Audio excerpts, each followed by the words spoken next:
Você sabe o que é inferno?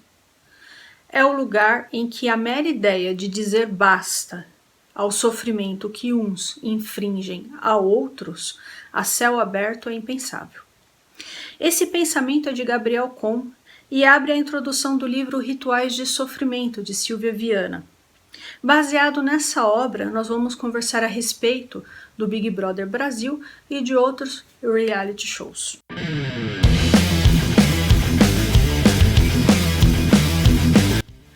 Olá pessoal, tudo bem? Eu sou Juliane e você está no canal Vai Veja. Por aqui eu falo a respeito de história e literatura. Se você se interessa, se inscreve por favor. Peço que você utilize o campo dos comentários, manda esse vídeo para os seus amigos e não se esqueça do seu like, tudo isso é bastante importante.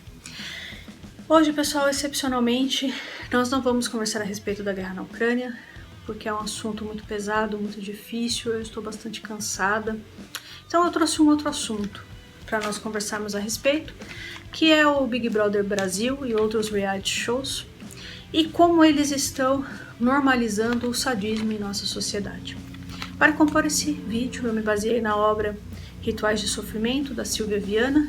A Silvia Viana, ela é professora de Sociologia na FGV e possui mestrado e doutorado pela USP.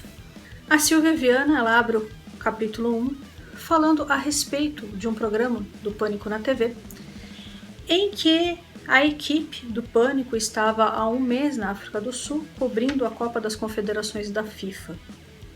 E eles foram abordados no aeroporto por membros também da equipe do Pânico, que falaram que eles deveriam ir até a sede do programa e lá eles lutariam com uma boxeadora profissional. E a equipe protestou, porque eles estavam um mês fora de casa, não estavam dormindo direito, comendo direito, estavam super cansados e teriam que chegar em São Paulo, né? Chegaram em São Paulo e tinham que fazer um programa sem pé nem cabeça, em que eles lutariam lá com uma boxeadora profissional.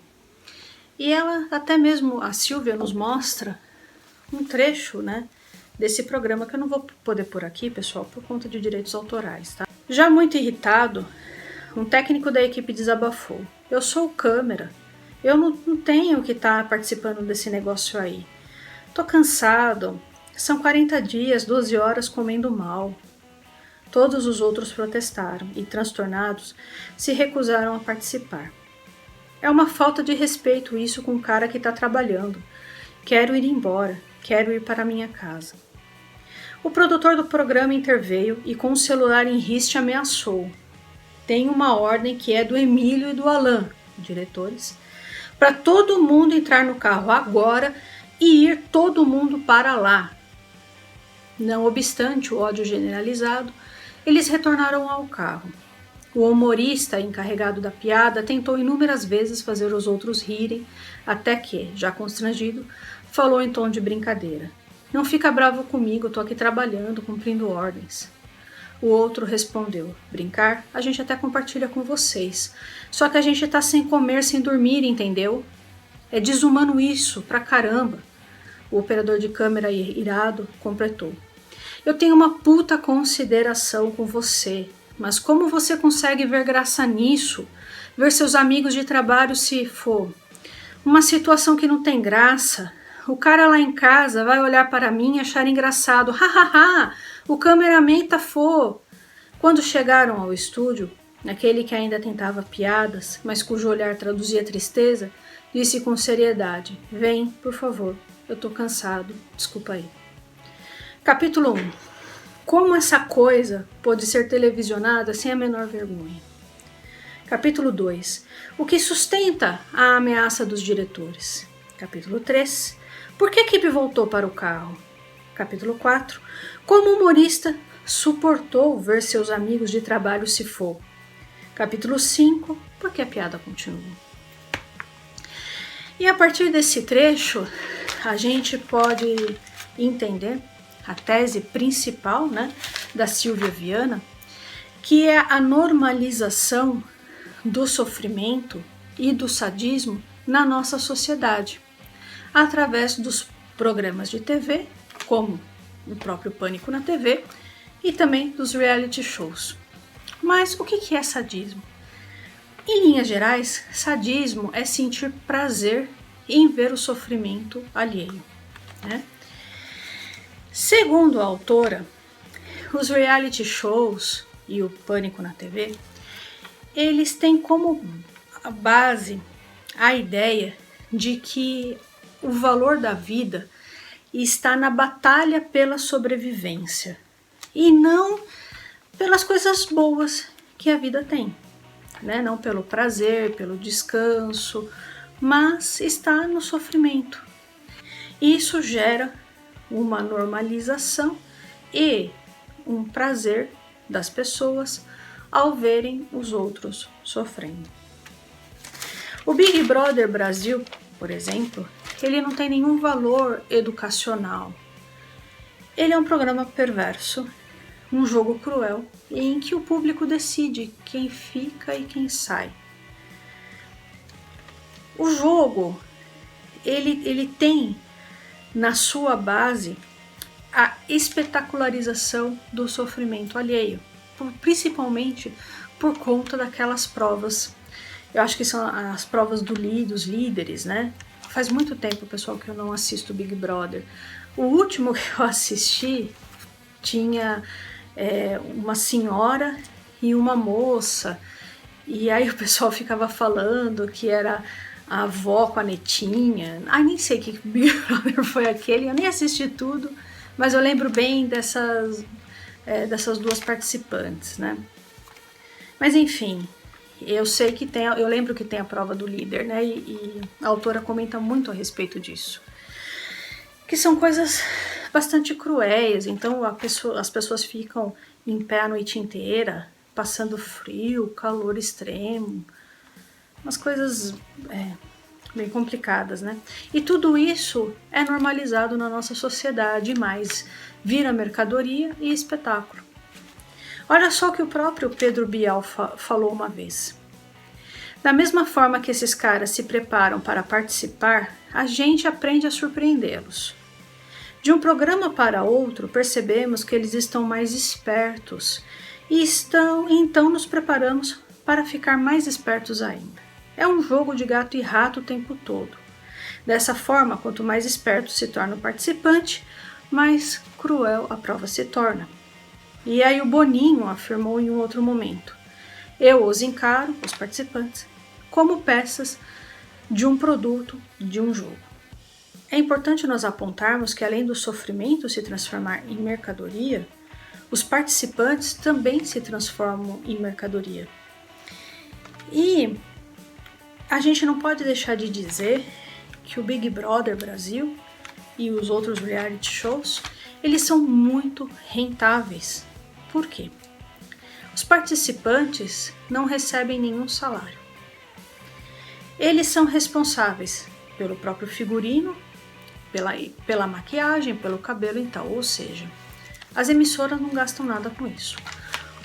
Os gastos das emissoras são o cenário, a filmagem e a comida, né? Eles, volto a dizer, eles não precisam pagar salário para essas pessoas.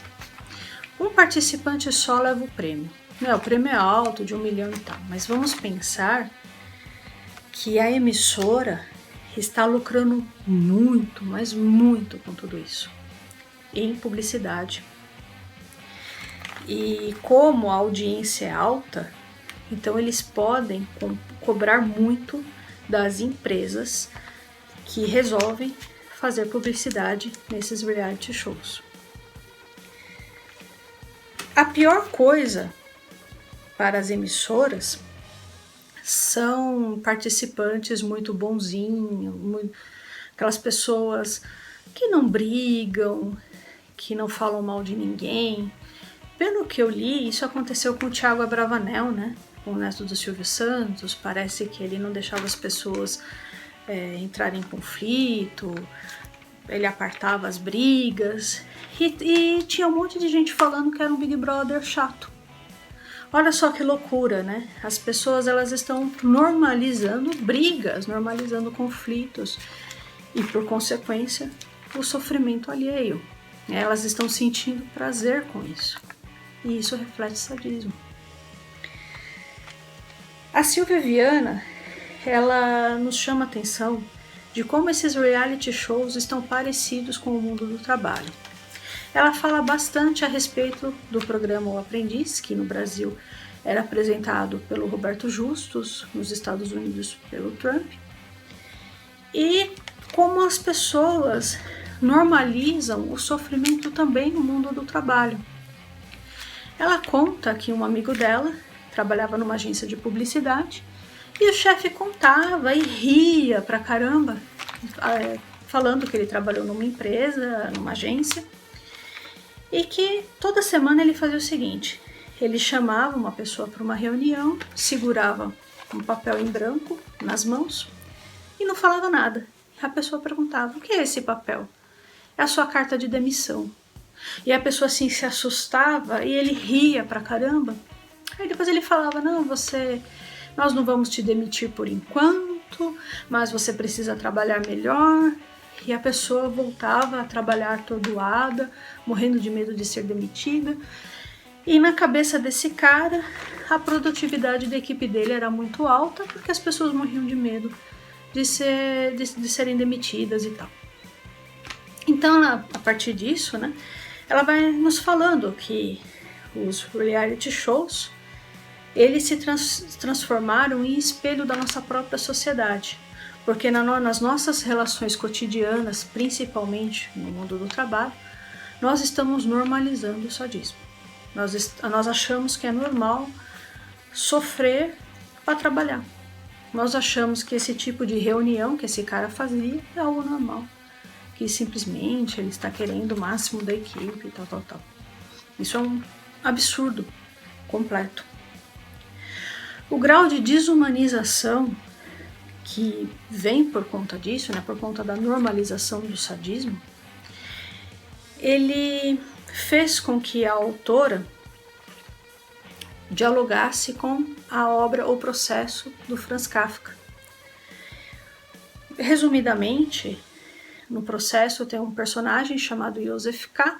Ele acorda num dia e ele é processado, preso, e a gente não sabe o que está acontecendo. E passa praticamente o livro todo sem a gente entender o que se passa, né? Também a autora dialoga com as obras do Primo Levi. O Primo Levi, ele era sobrevivente do Holocausto, judeu italiano, e a sua obra mais conhecida é Isto um Homem. Inclusive tem resenha sobre esse livro aqui no canal. Por que ela dialogou com o Primo Levi? Porque no nazismo, o sadismo, o sadismo e a desumanização apareceram em um grau muito alto. E não é porque o nazismo ele foi derrotado belicamente que a ideologia desapareceu da nossa sociedade. A desumanização, claro que em graus menores, ela continua por aqui.